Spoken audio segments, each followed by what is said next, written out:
എടാ രാജു, എടാ രാജു മോനെ, രാജു നിക്കടാ. ഈ ചെക്കന് ചെവിയും കേട്ടൂടെ?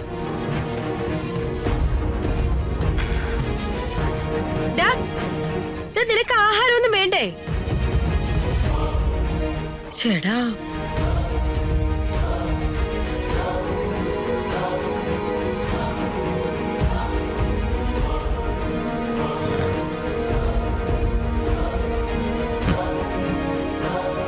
എന്നോട് പിണങ്ങിക്കിടന്ന് ഉറക്കമാണല്ലേ? സുഖായ ഉറക്കം. Good sleep.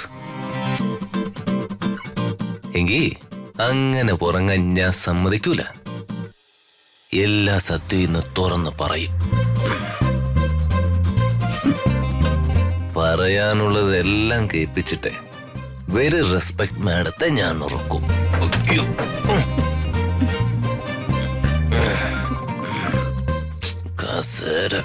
മാഡം ഉറക്കായിരുന്നോ?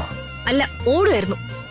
ഓ, എന്നാലേ ആ ഓട്ടം കുറച്ചു നേരത്തേക്ക് ഒന്ന് നിർത്തിക്കോ.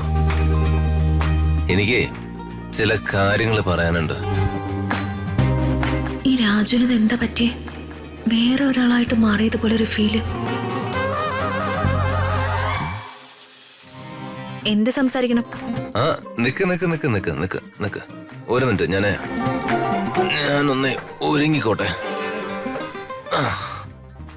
അല്ല, സംസാരിക്കുന്നതിന് മുൻപ് മേക്കപ്പ് ചെയ്യണോ? പരിഹസിക്കല്ലേ പരിഹസിക്കല്ലേ.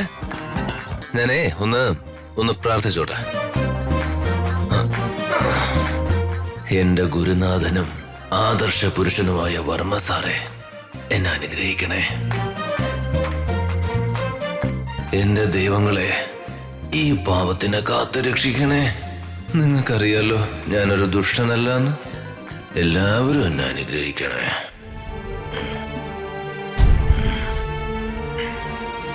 മാഡം, വളരെ സിൻസിയറായിട്ട് പറയാ, ഞാനിപ്പോ എന്റെ ഹൃദയം തുറന്നു കാട്ടാൻ പോവാ. അത് ചെമ്പരത്തി പോവാണെന്ന് മാത്രം മാഡം പറയരുത്. പുതിയ കള്ളത്തരങ്ങളും കണ്ടുപിടിച്ചോണ്ട് വന്നിരിക്കണോ? കള്ളത്തരം അല്ലല്ലോ മാഡം. ഇനിയെങ്കിലും ഞാൻ പറയുന്നത് വിശ്വസിക്കാൻ മാഡം തയ്യാറാവണം. ഇതുവരെ പറഞ്ഞതൊക്കെ വിശ്വസിച്ചവളാ ഞാൻ. ഞാനിപ്പോ തെറ്റുകാരിയായി. എന്റെ അമ്മ പറഞ്ഞെന്ന് കരുതി നിങ്ങൾക്ക് ഇഷ്ടമില്ലാത്ത ഒരാളെ കല്യാണം കഴിച്ച് വലിയ ത്യാഗിയായി മാറിയ മനുഷ്യനല്ലേ നിങ്ങള്? എന്നെ ഇഷ്ടമല്ലായിരുന്നെങ്കിൽ, എനിക്കൊരു ഭാര്യയുടെ എല്ലാ അവകാശങ്ങളും നൽകി ജീവിക്കാനായിരുന്നില്ലെങ്കിൽ എന്തിനീ ദ്രോഹം ചെയ്തു?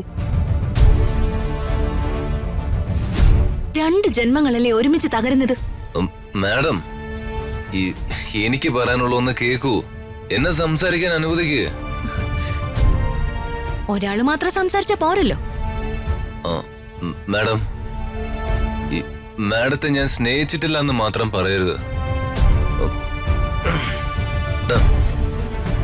എന്റെ എല്ലാമായ വർമ്മ സാറിനോടുള്ള സ്നേഹവും ബഹുമാനവും കൊണ്ട് എനിക്ക് ഈ ഋതിക മാഡത്തെ കല്യാണം കഴിക്കാൻ എനിക്ക് പേടിയായിരുന്നു. ഇതാണ് സത്യം. ഇതിന്റെ അർത്ഥം എനിക്ക് മാഡത്തിനോട് സ്നേഹമില്ലെന്നല്ല.